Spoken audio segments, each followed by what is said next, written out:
এবছরও আমরা স্কুল কর্তৃপক্ষের অনুমোদন নিয়ে মাঠে প্যান্ডেল শুরু করেছিলাম।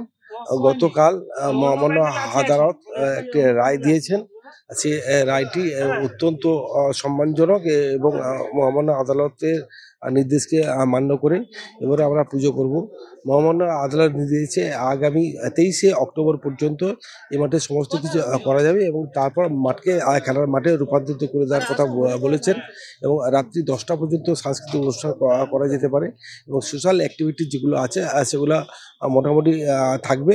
রক্তদান শিবির থেকে শুরু করে বস্ত্রদান থেকে শুরু করে দৌড় প্রতিযোগিতা, সমস্ত সাংস্কৃতিক অনুষ্ঠান যেগুলো আছে সেগুলো রাখার কথা নির্দেশ দিয়েছেন এবং এটা শুনে আমাদের আরও ভালো লাগছে যে মহামান্য আদালত নির্দেশ দিয়েছেন স্কুল কর্তৃপক্ষকে প্রতি বছর যেন নন্দকুমার হাই স্কুল মাঠে এই কালী পুজোর জন্য আমাদেরকে অনুমতি দেন।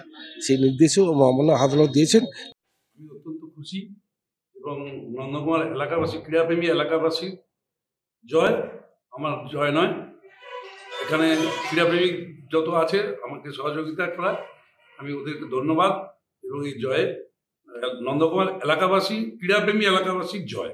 না, আমি কখনোই পূজা বিরোধী নই। আমি বলছি পূজা হোক মাঠকে বাদ দিয়ে। মাঠে কেন পূজা হবে? আগে তো হতো না মাঠে পুজো, আগে তো বাইরেই হতো। বিগত কয়েক বছর, ধরুন 17 কি 18 বছর মাঠে এসছে। আমি পুজো বিরোধী নয়, পুজো হোক, আমিও চাই পুজো হোক, কিন্তু মাঠকে বাদ দিয়ে। আপনি কেন প্রতিবাদ করছেন?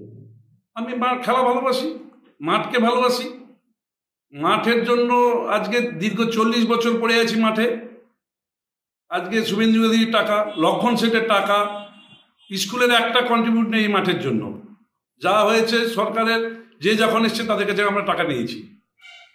এখন এমএলএ টাকা দিয়েছে 75 লক্ষ টাকা, প্রাপ্তম এমপি দিয়ে গেছে দিব্যেন্দু অধিকারী 10 লক্ষ টাকা।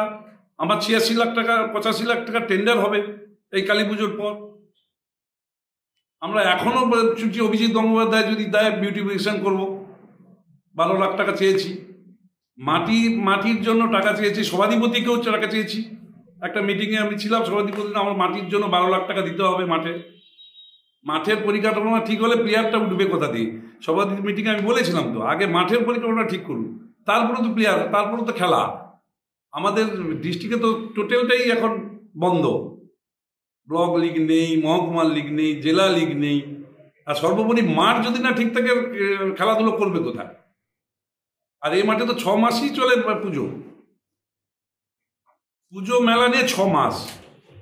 এবারে এনএসসিসি অর্ডারে, কোর্টের অর্ডারে মান্যতা দিয়ে তারা চলে গেছে, কিন্তু আলিয়া বললো না আমরা এখানেই পুজো করব।